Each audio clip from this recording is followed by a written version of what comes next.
Hey, hold on! Before you go around trying to collect payments, why don't you settle your own debts first? If Confrere of Cabriere wants to poach clients from Northland Bank, that's fine. But I'm afraid you still owe the bank a hefty sum of mora. So why don't we work things out between us first, before you get back to your little conversation here? You're from Northland Bank. But we said we'll pay everything we owe next month. Why are you hounding me now? Traveler, Paimon! I didn't think I'd run into you here in Fontaine. What are the chances? We're surprised to see you too! What are you doing here in Fontaine? You didn't want to stay in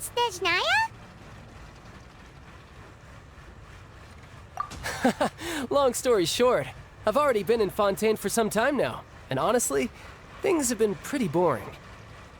But it seems that fate brought our paths together today. Not only will I have some good friends here now, but ones who always seem to find trouble. Either way you look at it, it seems things are going to get a lot more interesting now. Pretty sure we'd want to avoid anything that you'd find interesting. Besides, our trip here has gone pretty well so far. Right, Traveler? Hey, you, Northland Bank boy. Aren't you forgetting something? Don't interrupt. It's not often I run into the Traveler like this. Why don't you wait for me over there for a while? You kidding? Aren't you the one looking for us? You really expect us to sit and twiddle our thumbs while you catch up with your friends? Listen to me, boy. If you want your mora, fine. Why don't you come and take it? Hey, I just said not to interrupt. Oh, by the way, Traveler, the last time I took Tonya and Tusser ice fishing, Tusser said... Hey! That's way over the line! All right, boys! Let's see who has to pay up now! Can you at least let me finish one sentence? Fine. Though the bank told me not to get rough with our clients. You're the ones who started it. This is an act of self-defense. You two will have to be my witnesses, okay? I'm sure this won't take long.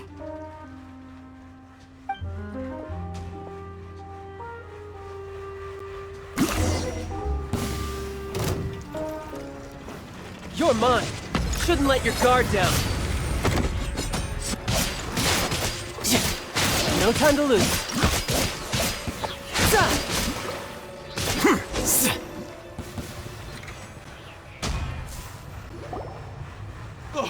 What's your deal, Brad? How are you so strong if you're just a staffer from Snezhnaya's Northland Bank? Wait, don't tell me you're... Oh, now you notice. It's a little late, don't you think? Just make sure you understand that you don't mess with Northland Bank. Got it?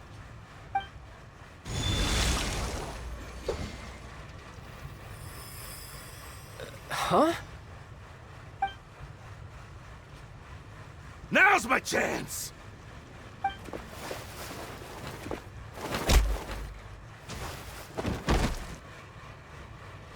Huh. That was weird.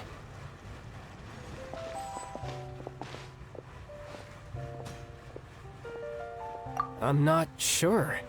It's as if I suddenly lost control of my hydro powers when I needed them. Maybe there's something wrong with my vision? Strange. How could that happen? First time Paimon's ever heard of someone losing control of their vision. Never mind. It doesn't matter.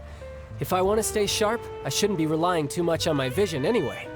Besides, I always have my delusion in case I need it.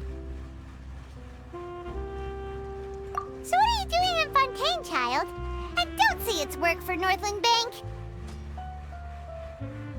Well, I guess it's because I've been in a bad mood lately. Huh? What kind of reason is that? Wait, since when do you feel down about anything? I don't know. Maybe I still have a lot to learn about myself. But recently, there seems to be some sort of restless power stirring inside of me. And I don't know why, but every now and then I feel like I'm in a terrible mood.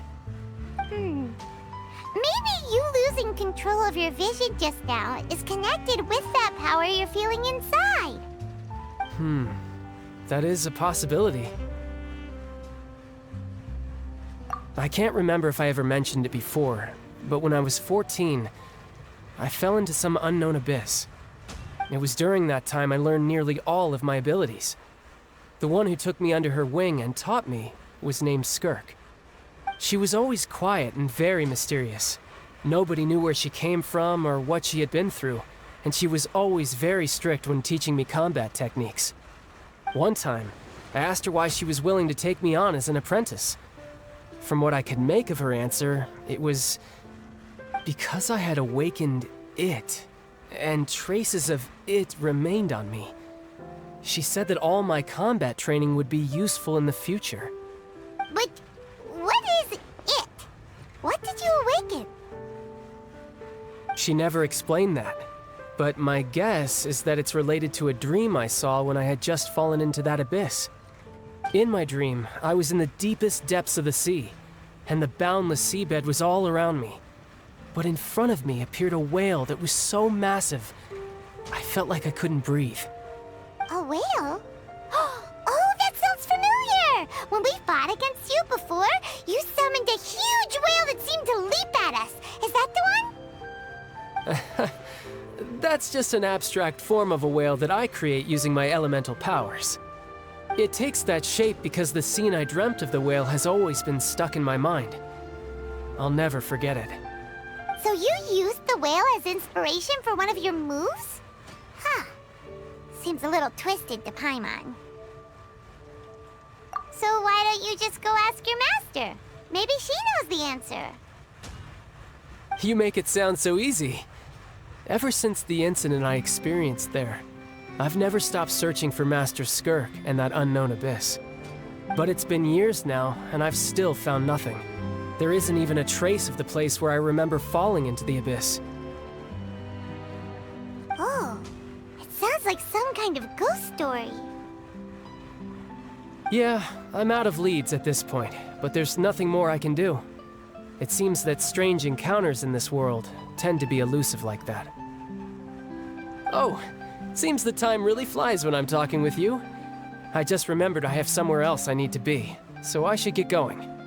What? More work for the Northland Bank? And no, it's more of a personal appointment. Lately, I've been sparring with some of Fontaine's official champion duelists whenever I'm feeling bored. Official champion duelists? You mean it's their job to duel? Yep, in Fontaine, before a criminal goes to court, they're given one chance to defend their honor by requesting a duel with an official champion duelist. The champion duelists are all-powerful fighters selected from among the nation's best, and the duel itself is a no-holds-barred fight with no specified stopping point. So engaging in such a duel is regarded as a symbol of defending your honor. If a criminal manages to win the duel, they'll be acquitted, but if they lose, they'll have no choice but to stand trial. And the worst-case scenario is that you're simply killed in the duel. Though it's rumored that Fontaine has a death penalty, from what I can tell, no one has ever been officially sentenced to death. So really, the only people who opt to duel are those who have suffered a grave injustice in being accused, or those who greatly value their honor. Otherwise, why gamble with your life? So, do many people actually get out of their trials by winning the duel? Apparently, it's exceedingly rare for anyone to actually win. Fontaine probably enacted this system as a way to show that the nation respects the honor of its citizens. Besides, none of the champion duelists are to be trifled with, which is exactly why I was itching to face them as soon as I got to Fontaine. Apparently, the one I'm meeting today, Clorinde, is the strongest of the champion duelists. I had been asking her for some time before she finally agreed to face me today.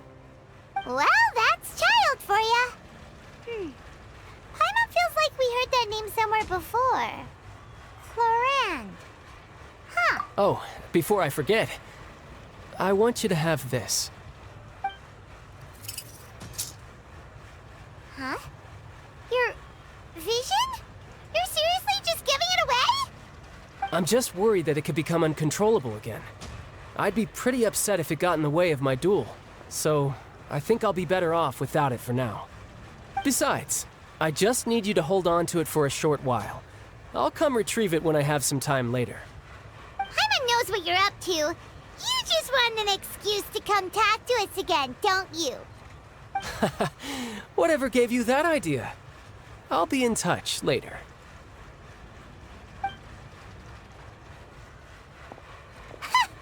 That sneaky guy. He said he's been feeling down lately, but he seemed the same as ever to Paimon.